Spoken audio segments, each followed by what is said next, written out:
আপনারা যে ত্রাণগুলো দিচ্ছেন প্রত্যেকটা ত্রাণ এখানে স্থানীয় লোকজন যারা আছে লোকজন সংগ্রহ করতেছে করে এক পাশে নিয়ে এরা বিক্রি করতেছে প্রতি প্যাকেজ 300 টাকা করে।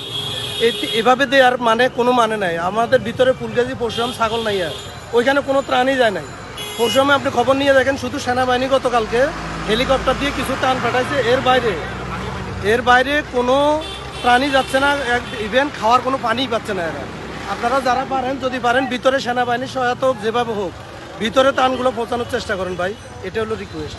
যারা ত্রাণ নিয়ে আসতেছেন তাদের কাছে অনুরোধ, আপনারা পাড়ের মানুষদেরকে ত্রাণ দিবেন না, কারণ এখানে অধিকাংশ মানুষই কিন্তু বন্যা পীড়িত না, তারা এখানকার স্থানীয় বাসিন্দা। তারা এই সুযোগে এই ত্রাণগুলি নিয়ে তারা অন্যত্র বিক্রি করতেছে, যেটা আমাদেরকে এখানকার স্থানীয় বাসিন্দা যারা তারা অভিযোগ করেছে।